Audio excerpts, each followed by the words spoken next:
arus dan menghantam rumah warga. Sementara akses lintas kabupaten yang menghubungkan Kabupaten Bener Meriah dengan Aceh Utara dan Lok Semawe Aceh terputus.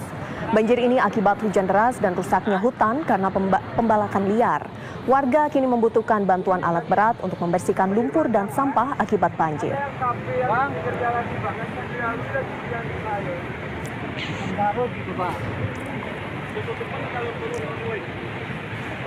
Ada rumah orang satu di Pak ini, Pak. Bagaimana kondisi terkini di Bener Meriah Aceh? Kita menuju ke reporter TV One Haidir Azhar. Haidir, apakah benar saat ini warga sudah mulai membersihkan rumah mereka? Halo.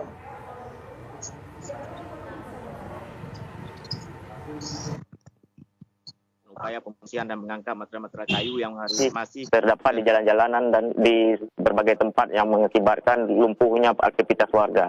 Banjir bandang ini diduga kuat karena terjadinya curah hujan yang sangat tinggi dan maraknya terjadi pembalakan liar di wilayah tempat. Sehingga saat hujan deras turun seperti beberapa hari terakhir ini mengakibatkan kayu-kayu besar lumpur menerjang rumah warga. Sehingga membuat akses jalan menuju Kabupaten Aceh Utara dan Lok Semawe saat ini masih lumpuh di Anin.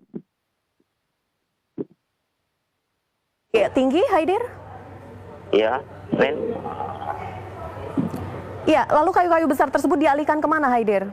Ya, saat ini karena masih kekurangan alat berat dan juga angkutan, hingga saat ini masih dipinggirkan ke pinggir-pinggir jalan oleh para petugas dibantu warga untuk agar lalu lintas ini segera normal dan aktivitas warga kembali seperti biasa.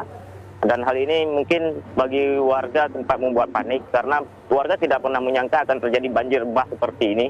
Karena di daerah ketinggian sampai 1.200 dari permukaan laut ini tiba-tiba terjadi banjir yang sangat besar. Sehingga ini warga sangat meminta pemerintah setempat segera mencarikan solusi untuk menindak tegas para pembalak liar yang marak terjadi di wilayah ini. Ya, Haidir, selama banjir bandang besar ini terjadi, apakah ada korban jiwa ataupun korban luka, Haidir?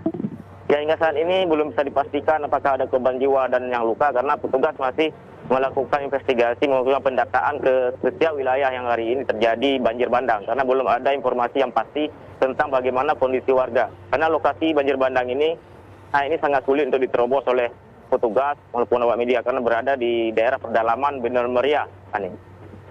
Bagaimana kondisi arus lalu lintas ke sana? Apakah jalan ada yang sampai terputus, Haidir? Ada jembatan yang putus, jembatan kecil yang membuat arus terputus di jalan lintas KKA yang menuju Lok Semawe. Hingga saat ini belum bisa digunakan. Petugas masih mencari inisiasi bagaimana ini bisa ditimbun untuk sementara waktu agar lalu lintas kembali normal. Baik, Haidir Azhar, terima kasih banyak atas informasinya langsung dari Bener Meriah, Aceh. Pemirsa, puluhan kantong jenazah yang berisi kerangka manusia ditemukan oleh para pekerja bangunan di Desa Lamsenong, Kaju, Baitusalam, Aceh Besar, Aceh.